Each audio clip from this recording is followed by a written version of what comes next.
Yam Shaivas Samupasate Shiva iti Brahmeti Vedantino Bahuddha Buddha iti Pramana Padavaha Kartedi Nayyayika Arhan Nityatha Jaina Shasanarata Karmeti Mimamsaka Soyamvo Vidadhatu Vanchita Phalam Trailokyanato Hari Soyamvo Vidadhatu Vanchita Phalam Trailokyanato Hari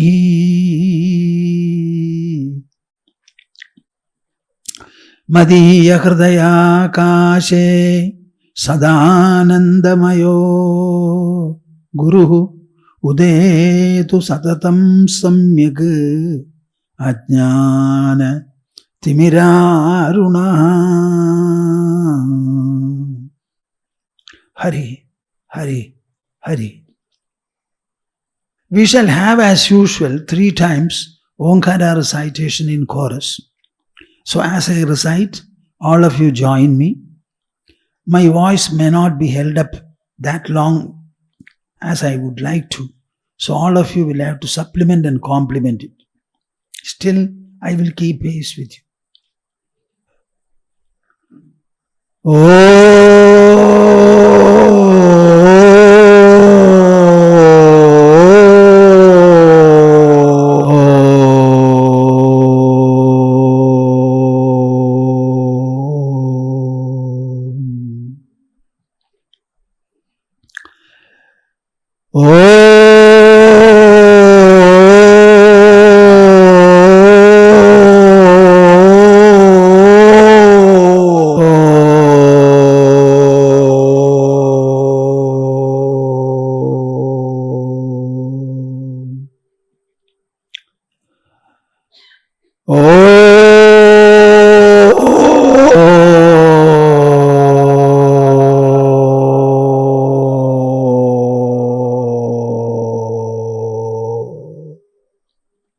Hari, Hari Om Tat Sat.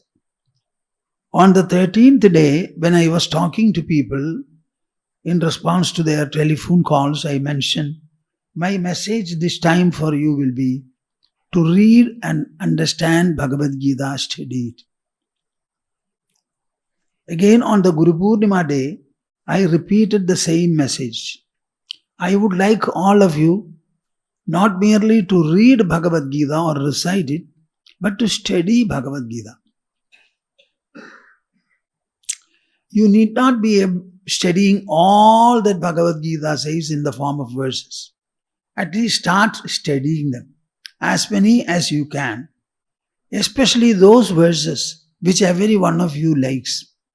You may not like all the verses, but there are some verses which everyone will like.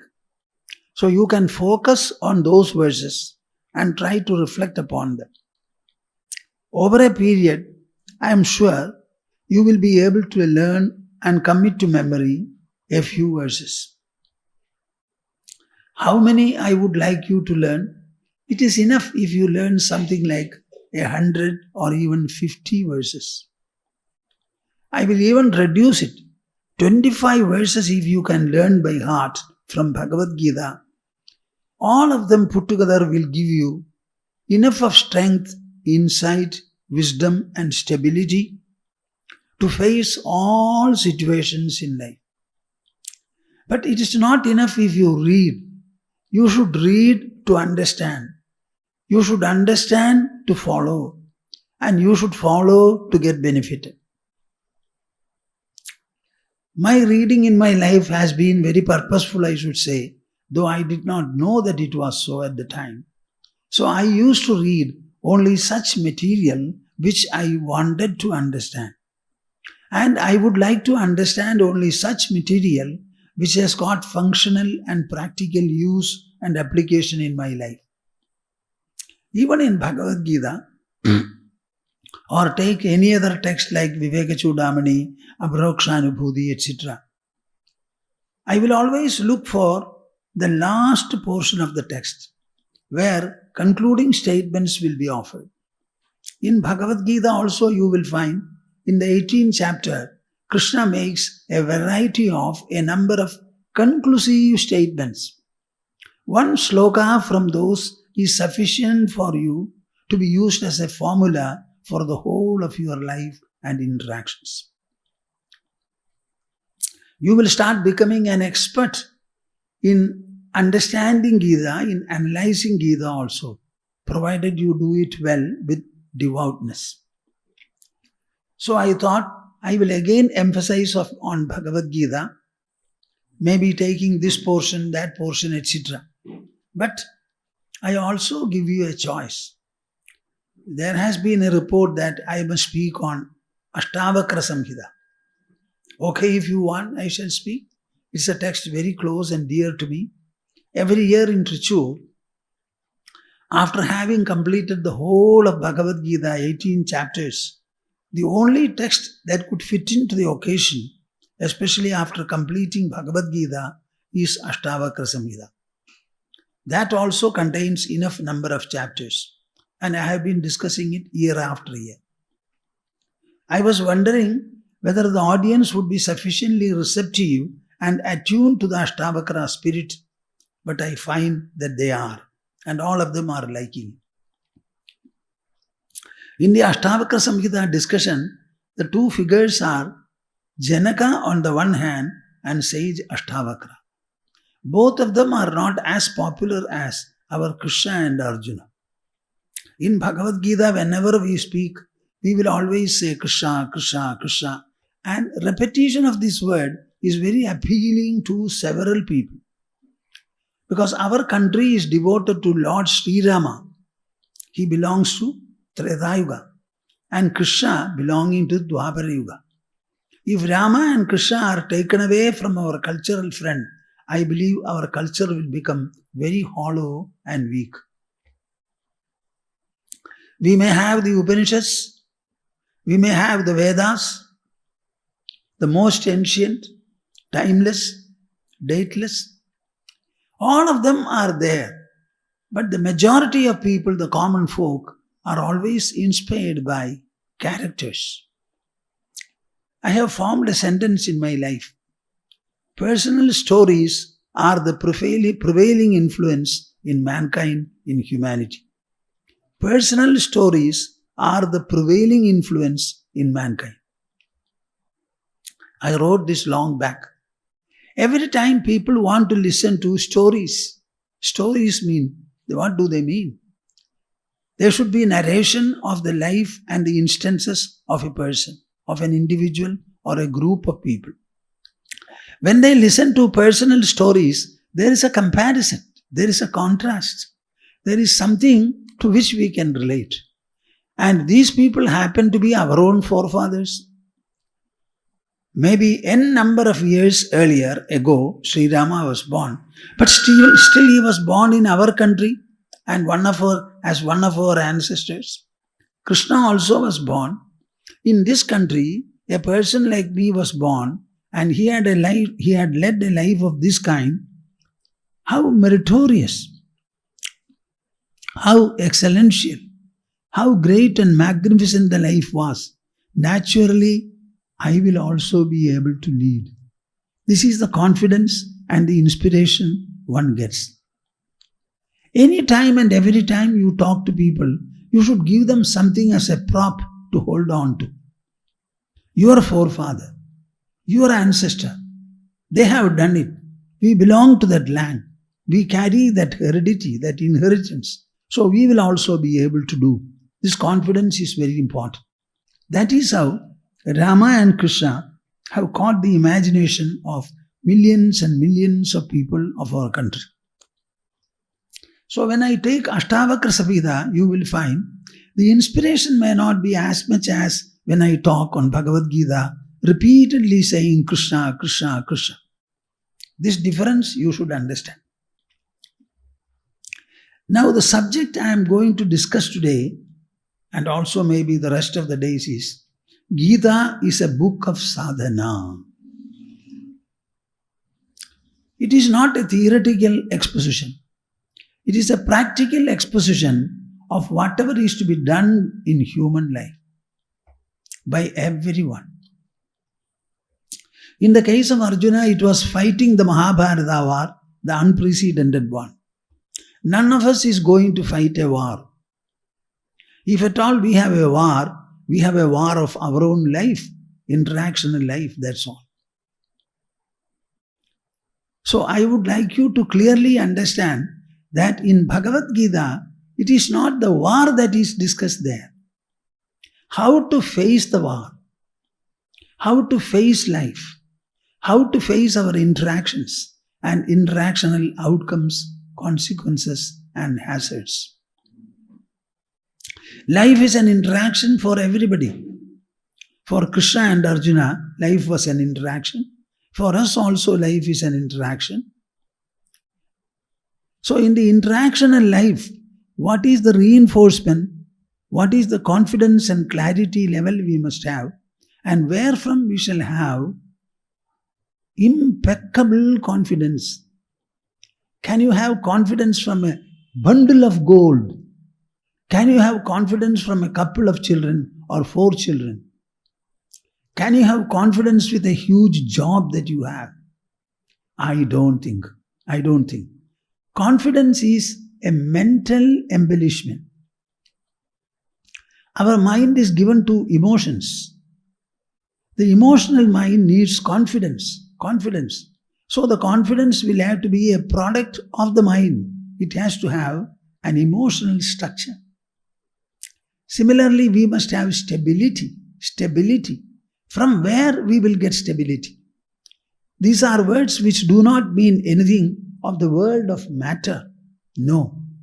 None of them is indicative of matter or energy. They are indicative of qualities and excellences, virtues and greatness of the inner personality of man, particularly mind and intelligence. This is a point that I would like you to repeatedly get emphasized by. You should emphasize it. Our mind and intelligence. So Bhagavad Gita is a book of sadhana. As a book of sadhana, what is it speaks about? What is it speaking about? It speaks about our mind and our intelligence. Everything else follows. Everywhere the sadhana is done by the mind, for the mind, by the intelligence, for the intelligence. The sadhana is never done by the body, by the bodily limbs. Sadhana means inner effort. And this effort is really focused on the mind and the intelligence. Now, Bhagavad Gita, you will find every word, every letter of Bhagavad Gita is focused on the emotional mind and the rational intelligence. How many times shall I say this to make you understand? The discussion is only about the mind, only about the intelligence. How the mind and the intelligence can be harnessed, can be developed, can be enriched, can be empowered, can be elevated, expanded, enlightened. This is the only discussion in Bhagavad Gita right from the beginning to the end. It contains 700 verses. It is related to the war. But the word war, as well as the discussion, very small measure of the discussion is about the war. The entire discussion is about the human mind, emotional mind, and the rational intelligence of man. The first verse of Bhagavad Gita is very important, though many people do not attach any importance to it, because that is the only inquiry Dhritarashtra, the blind king, makes of Sanjaya. Sanjaya was appointed by Vyasadeva as a narrator to the blind king Dhritarashtra. Because when Vyasadeva asked him, such an unprecedented war, where 100 of your children are going to participate, would you like to see it, that I can give you a divine vision, he said. Dhritarashtra instantly responded, my dear sage, I don't want the vision at all. Which father in this world would like to see his 100 sons, one after the other, falling dead? So I don't want to see. Okay, then I shall give Sanjaya a kind of a divine power by virtue of which he will be able to know firsthand everything that takes place in the battlefield of Kurukshetra as well as in the camps of both armies, and he will come and report to you the instances. Is it okay? He said, okay, I am happy. Sanjaya began to narrate. What will he narrate? The war had not begun. So what will he narrate? He can only narrate the greatness of our country. Just see how our epics are. See the graphic situation. And in that situation, Sanjaya gets an opportunity, a free time, before the commencement of the war, to tell the blind Dhritarashtra, and therefore to make us also understand, even after 5,000 and odd years, what is the greatness of this country, geographically, culturally, spiritually, and otherwise. Which are the big mountains? What are the important and holy rivers? What are the holy pilgrim centers? All these he was explaining. Then the war began. When the war began, Sanjaya had to stop narration and go to the battlefield. He did so. And he remained involved in the war incidents for 9 days. He did not think of coming back. Why? We have to ask Sanjaya and he has to reply. He was involved there. An unprecedented war of great importance, consequence. Many things were taking place. Many discussions were going on. Plans, processes, all these he was directly witnessing. On the 10th day, when the great Bhishma grandfather was de-seated from the chariot by Arjuna's arrows, he was immensely hit. He could not tolerate and forbear the sight.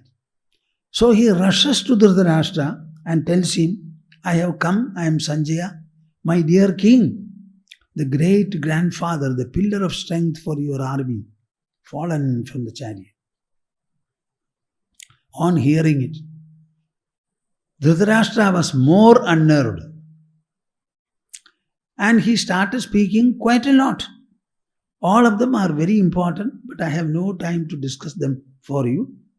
Everything that Dhritarashtra says is absolutely relevant, not as a war incident, but as a narrative of his own mind and his own intelligence.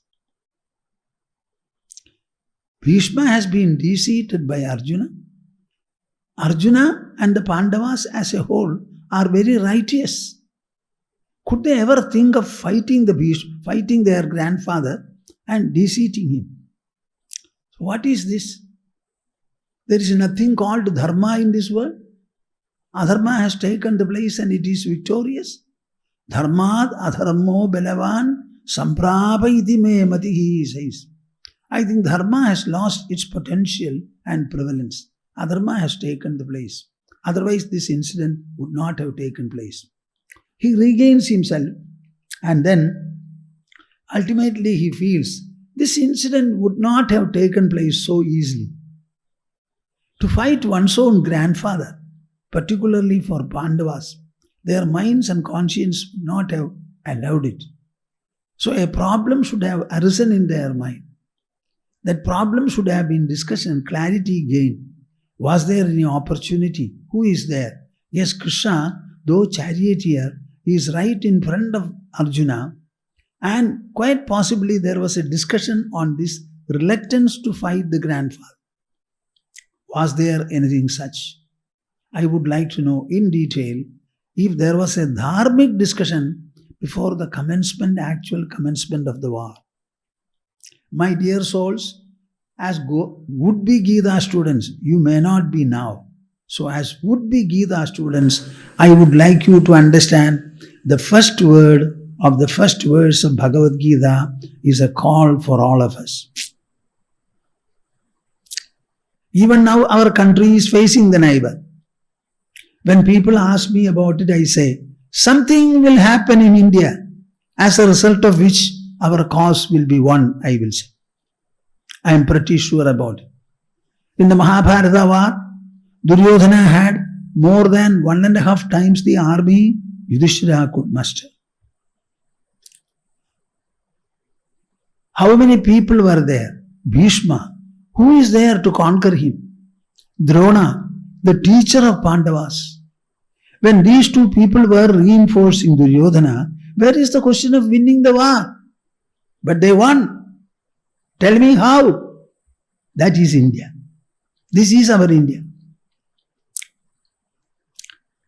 Our physical strength may be less. I don't think it is less. But you will find the spiritual and inner strength are so much that we cannot be easily conquered by anybody. We are not interested in an inch of land of others. Sri Rama fought the war in Lanka, the first war that was fought. And after conquering, liquidating Ravana, he put Vibhishana there on the throne and came back without taking any material from Lanka. This is our country, my dear souls. This is our strength. As source of strength, is money our strength or something else if you ask me? Not money. Mind is our strength. Heart is our strength.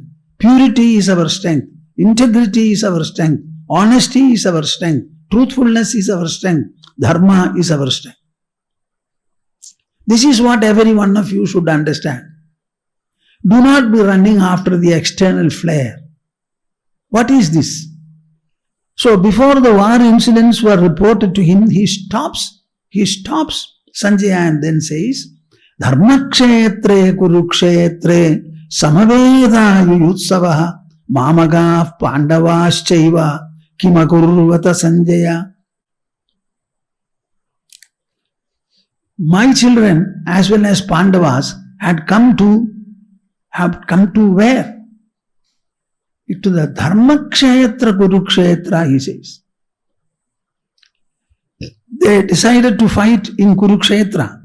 But Kurukshetra had the legacy. Kuru, their ancestor, had done prolonged austerities in the place, and the whole atmosphere was dharmic. If a war was to be fought, it should be fought in a dharmic land, so that the cause of dharma will be the underlining factor for the war, and dharma will be upheld.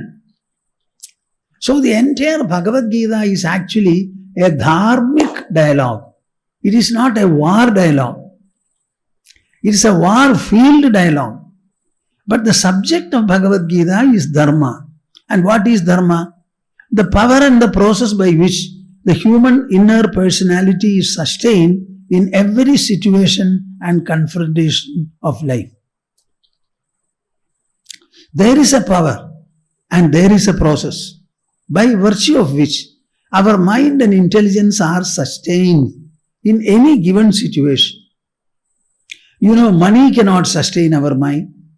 Physical resources will not be able to enter the mind and give it any kind of a benefit. So our mind will have to be sustained by some inner and deeper force or power. That is what Dharma discusses. So in the Kurukshetra, which carries ample influence of Dharma, particularly instituted by Kuru, their ancestor, what did our people do? What will they generally do? They will fight. And the fight has started, the 10th day had arrived, and he is breaking the news that Bhishma has fallen. So this much was known. So Dhritarashtra was not wanting to know that. Before the commencement of the war, was there anything about the propriety or impropriety of confronting Bhishma? Did it ever come up? All Arjuna did all that without any thought, without any reluctance, without any discussion. He is after all a good man. My children are wicked, but Pandavas are virtuous. For the virtuous Pandavas to fight their own grandfather could not have been a simple matter at all. When I hear that Bhishma has fallen, I am totally unnerved. You also were unnerved. Now such an unnerving act, how is it that Arjuna was able to do it? So apart from the seeming external skill, it is not merely an external act of fighting. There is something deeper, philosophical, spiritual, ethical about it. So obviously, there must have been some kind of a discussion on the subject. If such a discussion had taken place, I would like to know it. Because in the same manner, Arjuna must have received strength from the discussion. I will also derive my strength so that I will be able to hear what you say. What are you going to say?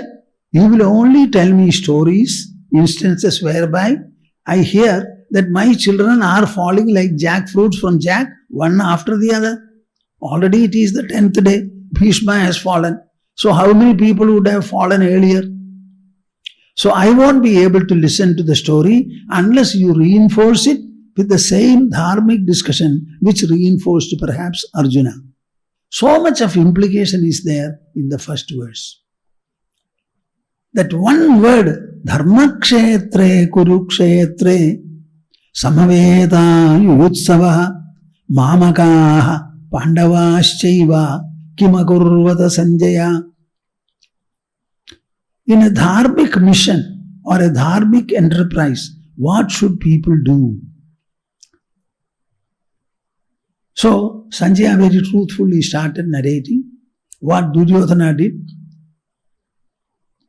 He went to the teacher and started advising him.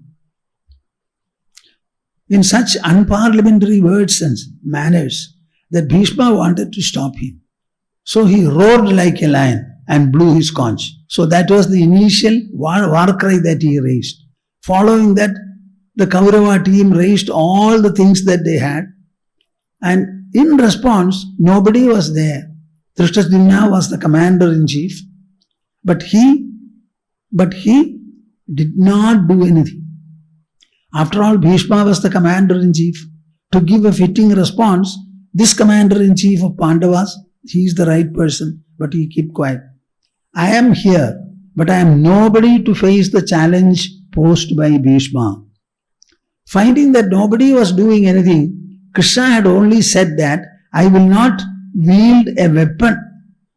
So he took his Panchajanya and blew it. When Krishna blew, Arjuna also blew. And all of them produced only conch sounds. No other instruments were used.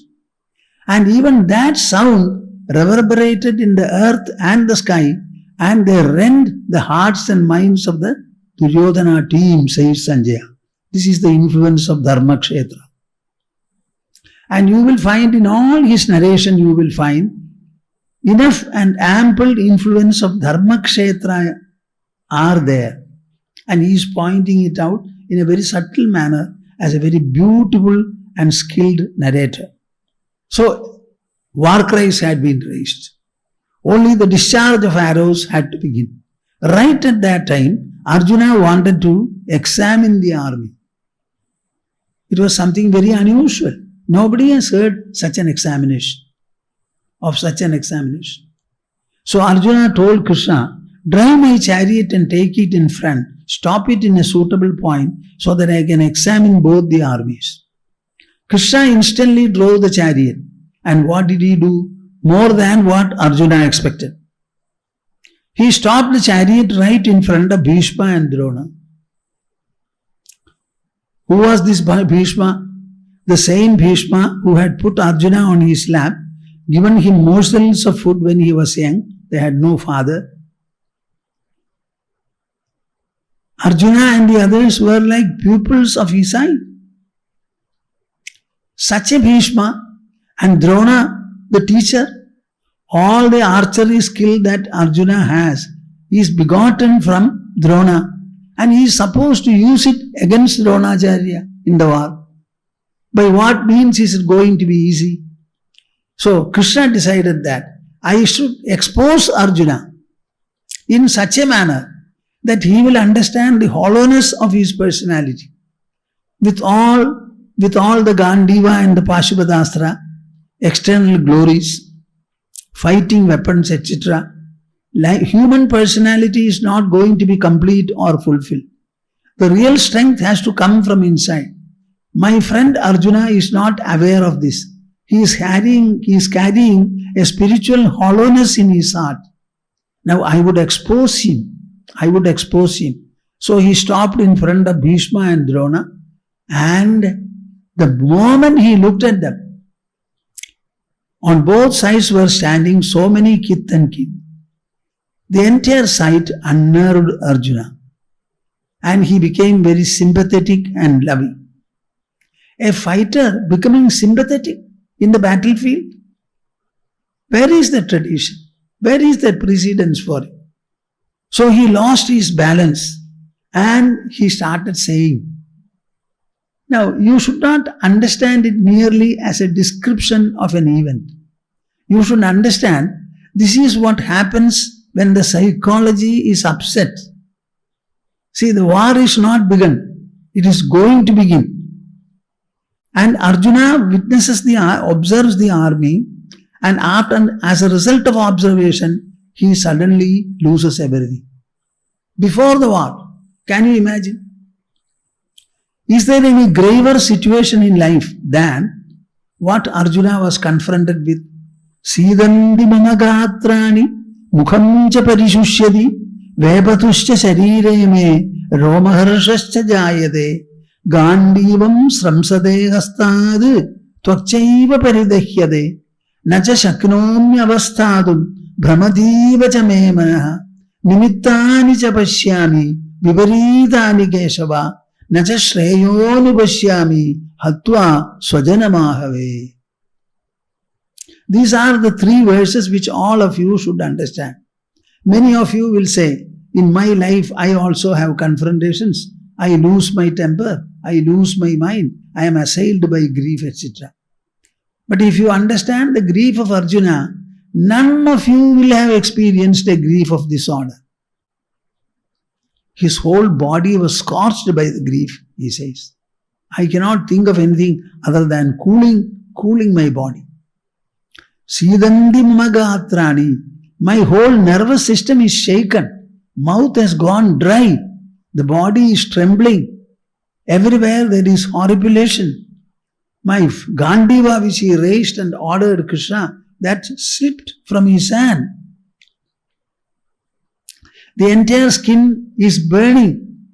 I am not able to stand. The mind is whirling like a whirlwind. My intelligence tells me that I am seeing inauspicious symptoms everywhere. Everything is adverse. Nacha shreyonupashyami hatva swajanamahave. How many other people are going to die in this battlefield is of no consequence to me. But I find a number of our own relatives, friends, elders, they have to be killed. Having killed them, what is the glory that we are going to attain? This war is certainly a treacherous war. It is a sinful war. This war cannot be and should not be and will not be fought. So I will not fight. This was the position of Arjuna. Now you tell me, what is it that has happened to Arjuna now? Did the Gandiva break? No. Did he forget the Pashupatastra? No. What has happened? He has got Krishna as the charioteer. What more does he want? And he has beautiful 4 horses also. And he has got a quiver full of arrows. Everything he has. Then why is he lamenting like this? Because his mind he lost. Mind. His intelligence he loses. His intelligence is advising him that this war should not be fought. If at all there is a crisis for the mind, it is for the intelligence to redeem the mind. But here the intelligence also is in an adverse note. So what can be done? Nowhere, nothing he finds helpful to himself. So he was surrendering before Krishna. The horses would not speak to him. The chariot also would not speak. If anybody is there to hear him and give him any kind of a relief, if at all, it is only his Krishna. Unable to stand, he kept the bow and arrow down and sat on the chariot. I don't think many of you would have confronted any kind of a sorrow which makes you so miserable, so tormented as the description given here. Krishna would not allow this plight. He did not agree. He said, "You are a fool. You are becoming weak, unmanly. In the 11th hour of the war, wherefrom have you picked up this unmanliness and weakness? I cannot allow it. This does not behove anybody like you. It will not lead you to heaven. It will not lead you to any kind of a praise or esteem from the others. And this is not the way an Arya and Shrestha would do." So when such critical and evaluative words were offered by Krishna, Arjuna could not but accept them. After all, it is his beloved Krishna who speaks to him and nobody else is there to support. So instantly you find. I don't know how to make you understand this. When I read Bhagavad Gita, I am not reading it as a narration. I am reading it as a fact. I am reading it as a philosophy, as an enlightening note. This is how our mind is. And the mind can be stabilized in the manner in which it stabilized in the case of Arjuna. So Krishna's words were absorbed and accepted, assimilated by Arjuna, as a result of which the sympathy and the grief, both of them stopped for a while. And then Arjuna began to speak. He was crying in distress. That distress situation suddenly changed after listening to a short admonition from Krishna, and now he raises important dharmic question. He said, "I will not speak about sympathy or my relatives, friends, etc. Now I have one question. You have stationed the chariot right in front of Bhishma and Drona. These are respectable people. The moment I see them, I should fall on their feet and seek their benediction, their blessing. Such people, how can I fight with sharp arrows? Even if I want, as you say I should, I accept. How? Where is that inner mental framework for me to do this war? So you have to enable me and empower me to do," is the simple answer, the question. So he says, "Katham bhishmamaham sanghye dronam cha madhusudana ishubhi pratiyotsyami pujarha varisudana." They are to be worshipped. Instead of worshipping them with flowers, falling at their feet, now you ask me to fight them with sharp arrows. The contradiction is too much. I am not able to bear. Nevertheless, what you say is right. So he admits, "Karpanya dosho bhagata swabhavaha prachami tvam dharma sammudha chetaha yat shreyasyan nishchidam bruhitan me shishyasteham shadhimam tvam prapannam." This one sloka I would like you to learn from all that I have said. From the entire first chapter, you enter into the second chapter. In the second chapter, first this confession is made by Arjuna. This is verse number 7 from the second chapter. Karpanya dosho bhagata swabhava. Krishna, I understand that I am suffering from karpanya dosha, narrowness of my mind, constricted personality I have. Whatever you said is right and whatever I said is wrong. Why is it so? Because I am not able to have a broad perception as you are having. You and I are in the same chariot and we are in front of the same army. If I am going to fight this war, I will fight it only driven by you throughout. So the war is alike to both of us. But you do not seem to be disturbed as I seem to have been disturbed. So there is a truth lying in between. So I admit that karpanya doshobhata swabhavaha. My nature is overpowered by narrowness of outlook. So I ask you, being deluded with regard to the note of propriety, yet shreyasyan nishchitam bruhitan me shishyasteham shadhimam tvam prapannam. I am your disciple, not your brother-in-law. In terms of fighting, I am the Rathi, the master of the chariot, and you are the charioteer. So I am the Lord. That position is no more valid. I am your humble disciple and you are my teacher, and I want you to instruct me on yat shreyasyan nishchitam bruhitan me. I don't know how many people analyze it and understand it in this manner. I want you to tell me what is Shreyas. Shreyas. Shreyas. Can you imagine a fighter sitting on the chariot, right in the battlefield, in front of the commanders-in-chief of the opposite army? He has come there to fight, kill and win. Such a person, before the fight commenced, he is asking Krishna to tell him the means for attaining Shreyas, lasting felicity, lasting contentment, lasting inner fullness and abundance. Tell me, is it not a spiritual inquiry? And how does he make it in the battlefield of Kurukshetra? The clarification is this, the pronouncement is this. In any life situation, no matter whether you are married, a professional, you are in India or outside, maybe you are very prosperous, or maybe you are a scientist, any field of life you are, we still need Shreyas. We still need the spiritual glory, elevation. Without that, to live a life, however glorious it is, to live a life is impossible. Anybody can seek Shreyas in any life situation, remaining in whichever circumstances he is.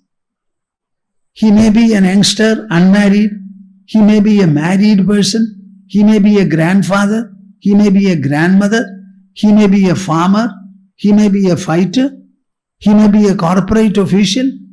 Anybody in any walk of life can and should seek to know what is the way for Shreyas. You have all the prosperity that you look for. With all the prosperity, you should still be a seeker of Shreyas. So any life situation gives us the freedom and the possibility to become a spiritual seeker, and Arjuna chose to become a seeker right in the battlefield of Kurukshetra when he was confronted, tormented, and he was unable to hold the bow. He sat in the chariot. This is the point I want to emphasize. This Shreyas is the question which our Upanishads discuss. They discuss it in a different situation. Nutun Swamiji is taking a Brihadaranyaka Upanishad, Brihad, Aranya, Aranyaka Upanishad. So he must be explaining it to you well. A disciple saying goodbye to the world goes to the forest to meet the ascetic knower who would be living in a hermitage there, and he goes and surrenders before him, confesses as Arjuna has confessed the trouble and torment of his heart. The Guru accepts him, and both of them start living there in all the leisure and peace, and they discuss the subject of wisdom, spiritual wisdom, for maybe weeks, months, years and decades. That is the Upanishadic setting. The same Shreyas Arjuna wants Sri Krishna to expose before him. So don't think that forest is the only environment for the discussion of Shreyas. Even a battlefield is welcome. What is the specialty of the battlefield? War cries have been raised and discharge of arrows is about to take place. In between, Arjuna wanted to examine. Because of the respect, tradition and culture of the people, all of them kept quiet. Arjuna was an illustrious fighter, so they had all great esteem for him. So they waited patiently or impatiently until Arjuna's enquiry was met and he took back his arrow, bow and arrow again. Now, whatever trouble and torment he had, all the trouble and torment was dealt with by Krishna. So the torment was assuaged and the clarity and enlightenment was offered. So the whole of Bhagavad Gita is thus for the mind and the intelligence to adopt and pursue. What did Arjuna do? He only said whatever he wanted to say and listened to Krishna. Krishna's words were heard by the ear, went into the mind. He understood it with the intelligence. So the whole interaction was between the mind and intelligence of Arjuna and the mind and intelligence of Krishna. Arjuna did not do anything else. The conversation was for 2.5 hours maximum. At the end of it, all doubts and delusions of Arjuna were gone. He got back his memory, he got back his confidence, or he found it, generated it. He took back the bow and arrow and started fighting. Now I ask you a pertinent question. The entire discussion called Bhagavad Gita, is it not a mento-intellectual application? Then, are not the benefits also mento-intellectual? Bhagavad Gita is a book of sadhana. Every word of it is to be understood and practiced at the mind level, at the intelligence level. And the embellishment also is to the mind, to the intelligence. Every action is done by the body, interaction is done at the bodily level. But the cause for the interaction is the mind. So the mind and intelligence are the two factors which have to absorb the Bhagavad Gita teachings and pursue them also. So it is a mento-intellectual practice. This is what Vedanta says, Shravana, Manana and Nididhyasana. Here Shravana and Manana, hearing and reflection, these two are taking place. Nididhyasana, Krishna has exposed in the 6th chapter. What is meditation? So after understanding Bhagavad Gita, start practicing it in your mento-intellectual level. When clarity has come, sit and meditate. And in meditation, what you are supposed to do is, shall I say, dissolve your mental functions. Dissolve your mental functions, as a result of which you will go to the very source of them all. This is what you have to do. And Bhagavad Gita enables you to do it sufficiently well. So don't say that I have to have a special setting to practice Bhagavad Gita. Do you have the mind? Do you have the intelligence? Will you apply them? Then here is the method and the treasure for you. Think about it, grasp it very well, and if necessary, write in brief whatever you have understood. Now I stop and I shall be ready for the questions you ask. Jai Guru. One of the feedback we got is everyone became so involved in Swamiji's thunderous discourse that the questions fled from their mind. But we have questions, Swamiji, which were asked during your last discourse, which could not be tackled. There were some questions pending. Let us hear the new questions. They are saying they were very swept away by the thunder of Swamiji. So they have to think about it and then come up with a question. Okay. That's the message I got.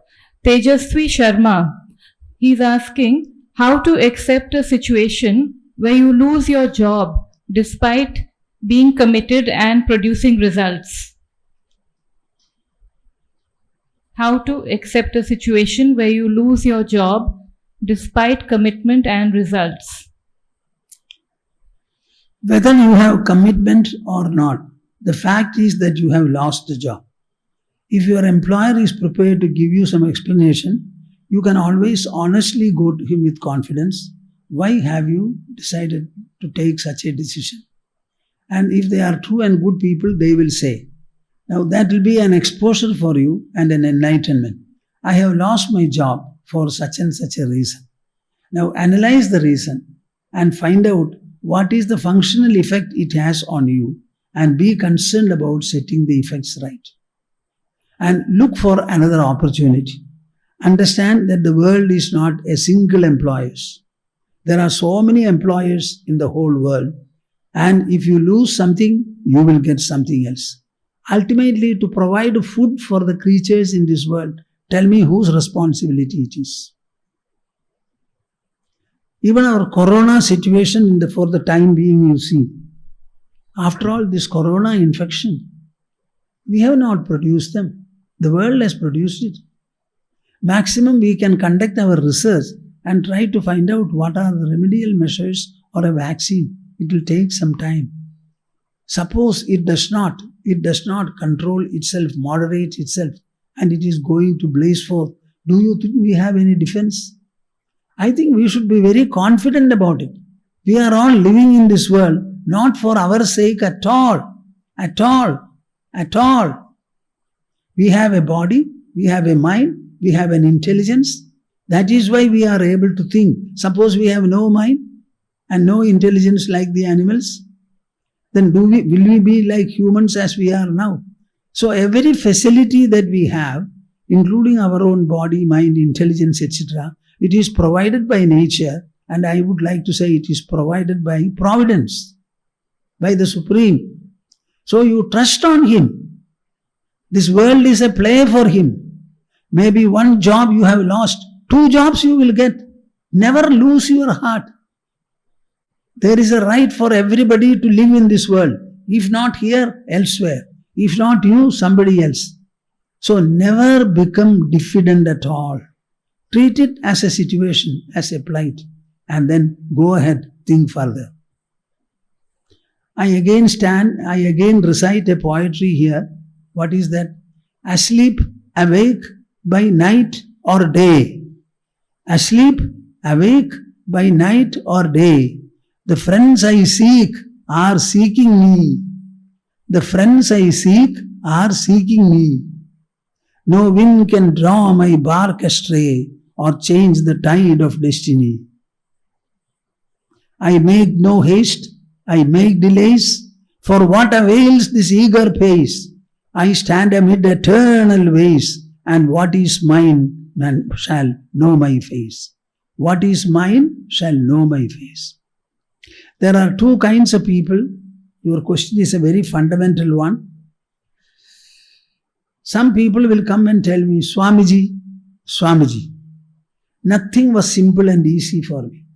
Everywhere I have striven very hard, tried to meet one situation or the other. Ultimately, I have progressed. Another set of people will come and say, Swamiji, somehow or other, everything is all right, I am prosperous. God has done everything for me. He has been very kind. I have never been in struggle. You tell me, to which class would you like to belong to?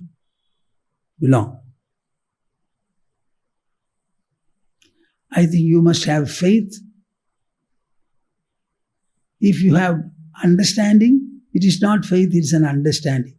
People who are not able to understand, for them it is faith, that's all. And you stand very firm. A denial here does not mean denial by the entire world.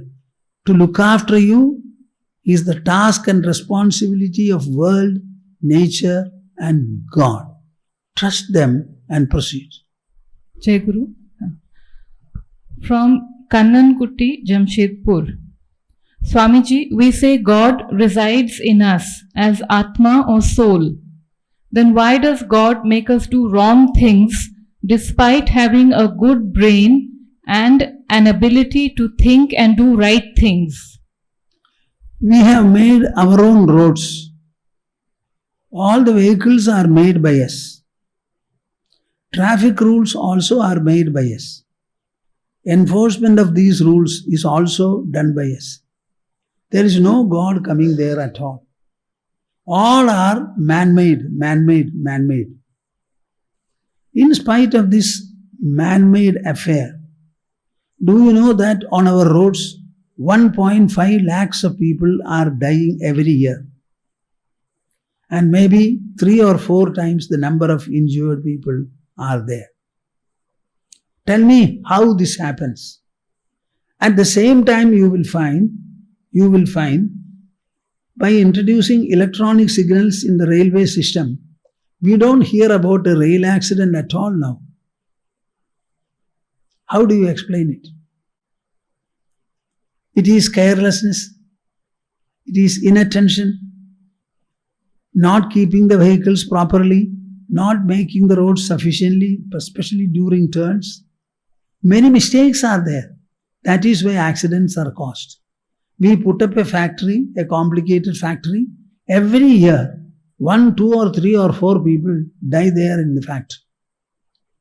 If in a man-made scheme this can happen, in a huge God-made scheme, what will not happen, you tell me? We have got a mind which is flexible.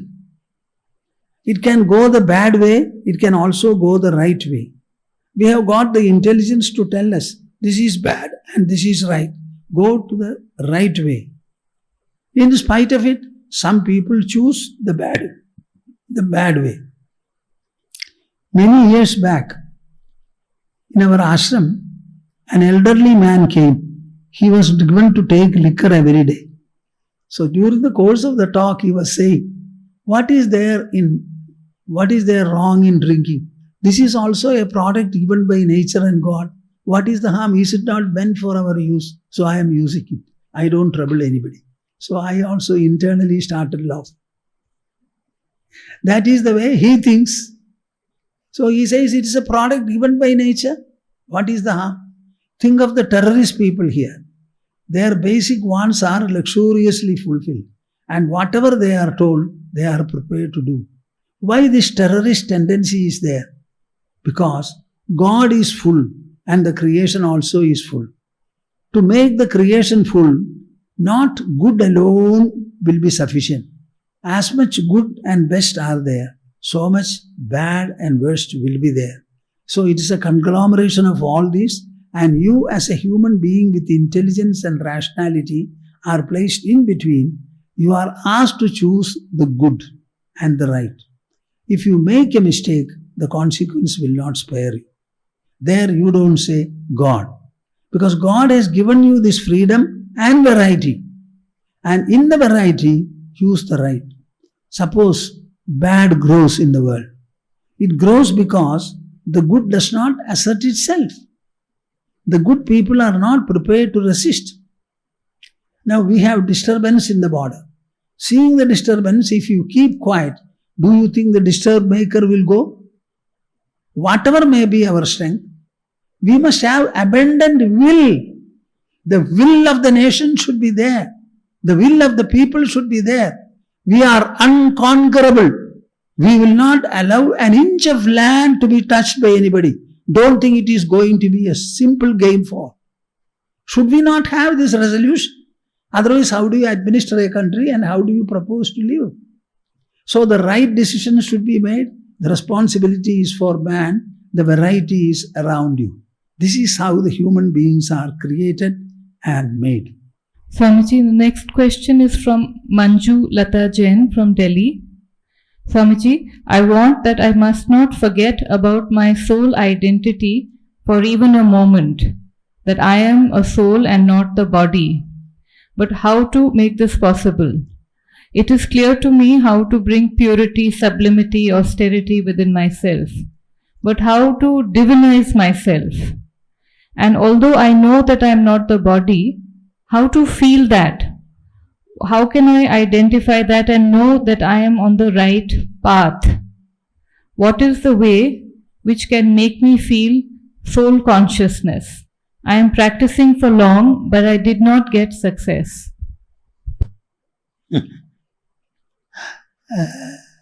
What answer shall I give you, my dear girl? I will speak as it comes to me. Listen to me. The very statement that I am, I am, I am.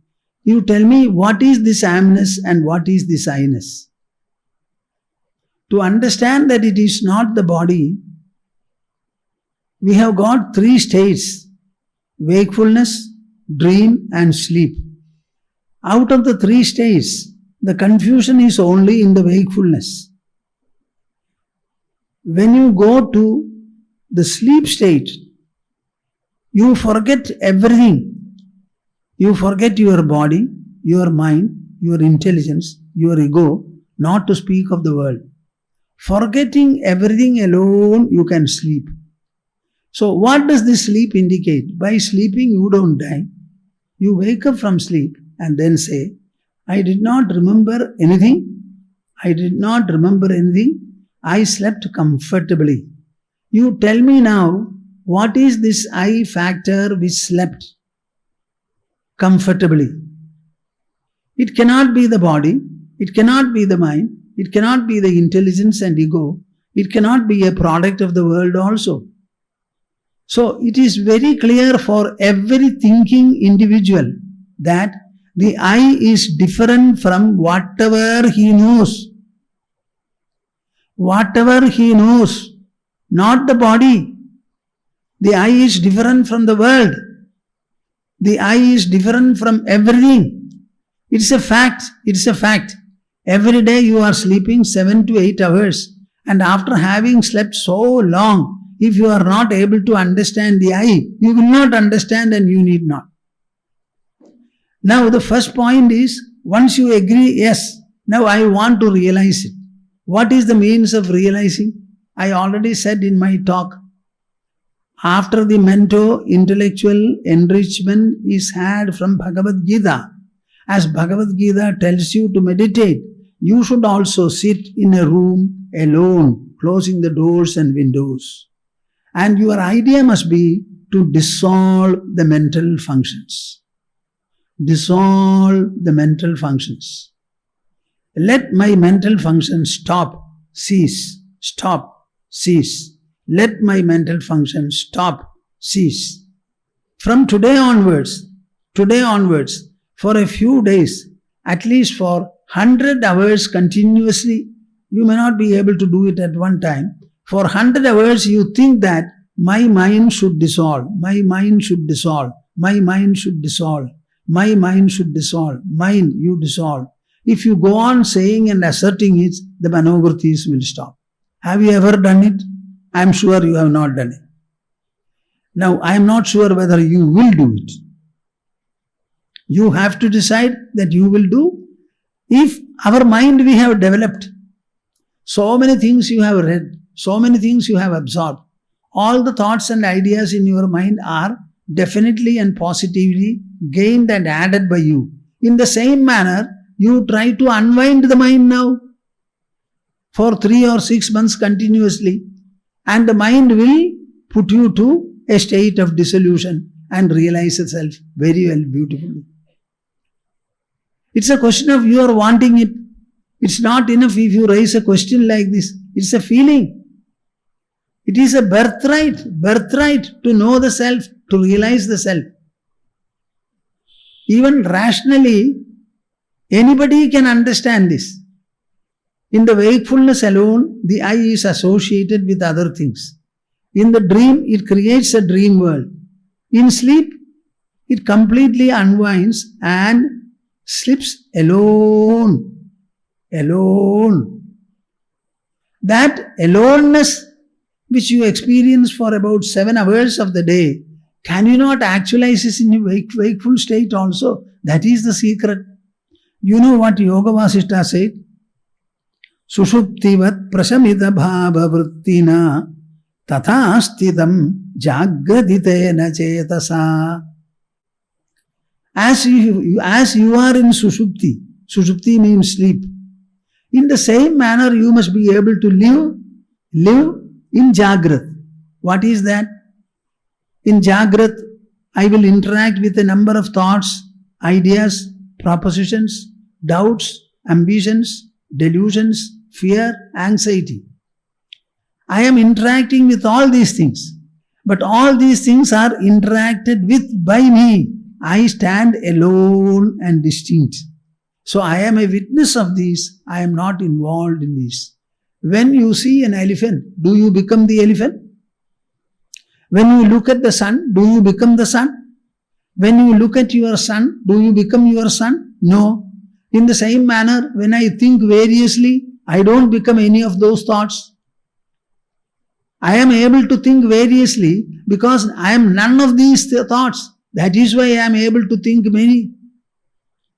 So why don't you draw the right conclusion and understand that the I does not require anything at all. Even your realization is not required, provided you understand it well. But to give you the support, I say that your mental functions should dissolve, and they will dissolve.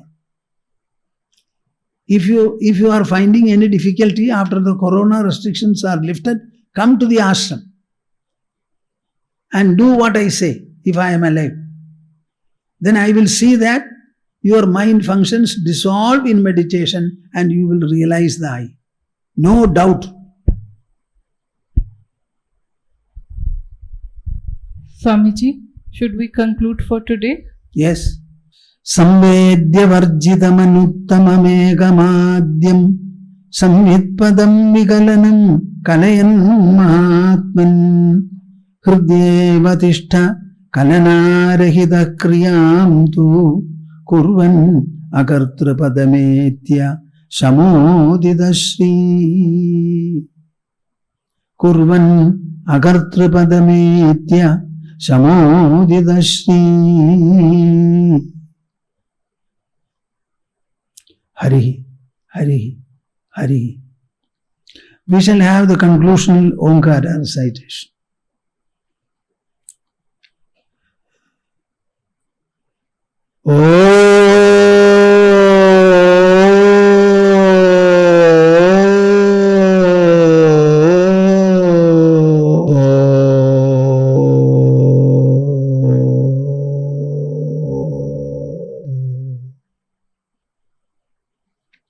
Hari Om Das Jai.